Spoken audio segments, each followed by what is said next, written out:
After you've completed the pre-flight check, which was covered in the last program, you're ready to start the exterior checklist, more commonly called the walk-around.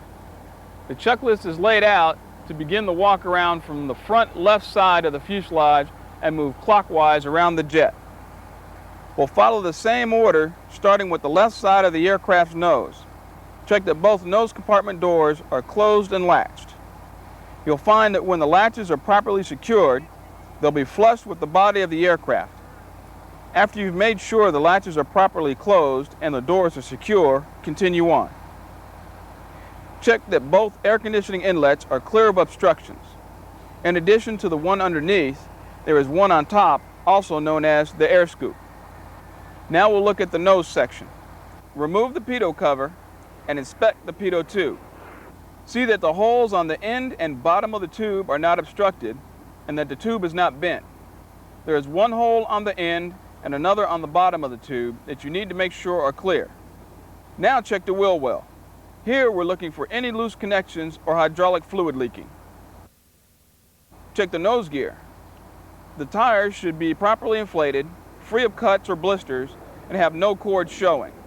Ensure you have the minimum required strut extension, 0.7 inches. If you're not sure the strut meets this minimum, the crew chief has a metal clip that can be used to confirm the proper extension on both the nose and mains. The torque link must be connected and the torque link pin inserted and closed. Now reach through the nose compartment door on top of the nose and remove the nose gear safety pin. This is another place to look into the nose gear well for any hydraulic leaks. After checking here, close and latch the access door. If the crew chief hasn't already removed the aircraft grounding pin, you can remove it. The pin is always removed from the aircraft first and then the ground when disconnecting, and in the reverse order when reconnecting or grounding the aircraft. Okay, it's time to look at the right side of the nose. Check the right nose compartment door in the same manner as you check the left side doors. We won't cover the right seat solo flight checks in this program. At this point though, as a technique, you can check that the oxygen hose connections at the emergency disconnect plates are secure. These are located on the right side of each seat as shown here. Let's move to the right engine. While you're there, check at the top of the engine nacelle panel for loose fasteners. Note that when it is locked, the slot on the fastener normally parallels the edge of the panel. Check the oil filler door to ensure that it also is secure. Now check the condition of the engine intake. Look for oil leaks, foreign objects, or damage to the inlet and compressor blades. If any amount of oil or fuel is present, it could mean trouble, so check it out with maintenance. From here, you need to drop down and check that the engine panels are secured. How you do this is entirely up to you.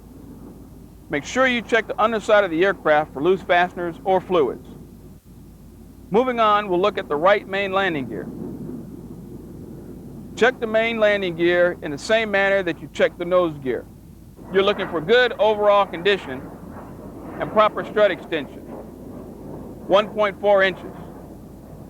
Check for any loose wires or connections underneath here, as well as looking for any hydraulic fluid leaks.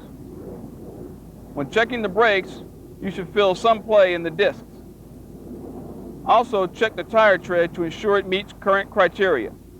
Be sure to check the condition of both gear doors. Here, we're looking at the inboard door. Be careful not to mishandle the doors. Remember, you're checking their condition. Now remove the right main gear pin. Next, we'll inspect the right wing. Moving down the wing, ensure the leading edge is in good shape. And if the jet has leading edge tape, make sure it's secure. Also check that the fuel cap is on correctly. Notice that the handle on the cap is folded back toward the trailing edge of the wing when it is properly installed.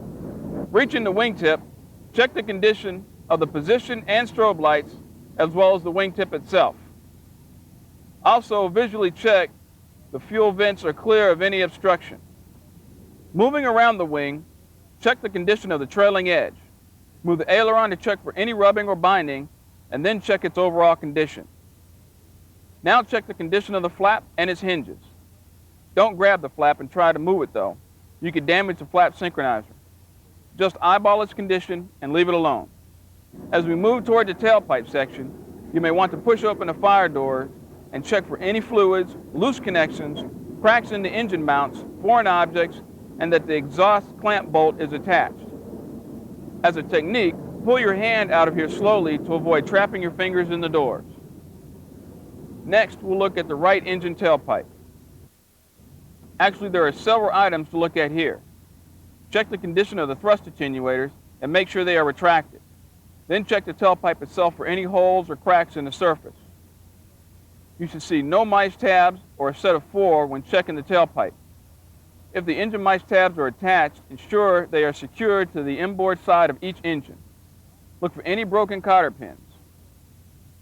Check for any broken or missing thermocouples, and also check the turbine blades for any broken pieces. Broken or missing thermocouples should be noted in the 781. Also, check for fluids in the tailpipe. A large accumulation of fuel can cause a spectacular yet dangerous engine start. Oil in the tailpipe could also spell trouble. If you have any questions, contact maintenance. Now check the panel fasteners underneath the engine that couldn't be seen from the front. In the event you find a loose fastener, have the crew chief tighten the fastener with a screwdriver. From here, we'll look at the right side of the fuselage.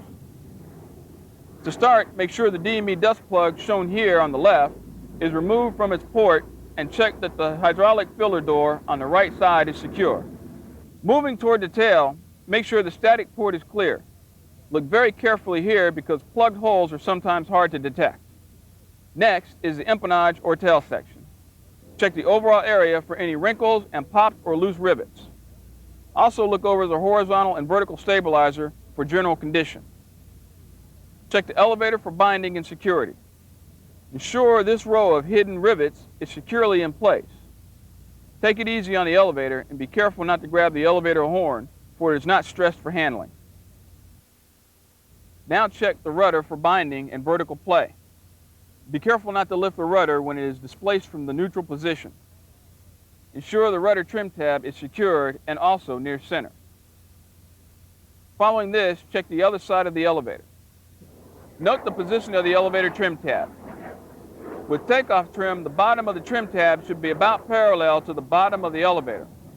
Be sure not to grab the trim tab to move the elevator. Now raise the elevator and check the row of rivets and elevator attachment bolt. Make sure it is secured with a nut and cotter pin. Continuing on, we reach the left side of the fuselage. Make sure the fuel vent, also called the saber drain, is clear of obstruction. Also check the static port here as you did on the right side of the jet. From this point on, most items in the exterior inspection are identical to the previously inspected items. However, there are some differences. One of them is to ensure the oxygen door is closed. Do not touch the door with your gloves. If the door is unlatched, close it with your bare hand or get maintenance to do it. Otherwise, an explosion or fire could result if the oxygen, under pressure, comes into contact with oil or grease from your gloves. Make sure you check the tailpipe on the left side as thoroughly as you did on the other side of the jet. As you move down the left wing, you'll check the items in the reverse order that you did on the right wing. When checking the left aileron, notice that it has a trim tab on it. Do not grip it here when moving the aileron because this places unnecessary stress on the trim tab hinge. As you check the left wingtip, ensure that the stall warning transducer vane has some play in it. Again, moving down the wing, check the fuel cap and leading edge. Then slide down to the left main landing gear area and give it a thorough look. Pull the pin as you did for the right main gear. Finally, we reach the left main intake. Check the top engine access panel, the oil filler door, the engine intake, and the engine access panels and their fasteners. You should notice a slight difference with the right engine intake. Located on the outer wall of the intake is the ice detect probe.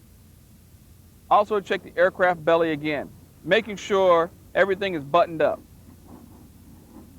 Now, a good technique is to go out in front of the aircraft for one final overall look, checking the aircraft's general condition as well as any items you might have overlooked.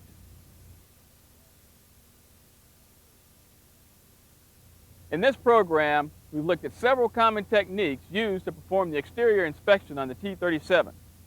The actual walk-around itself shouldn't take as long as this program. After all, you're not buying it, you're just flying it. Check with your instructor. He may have some additional techniques to offer you.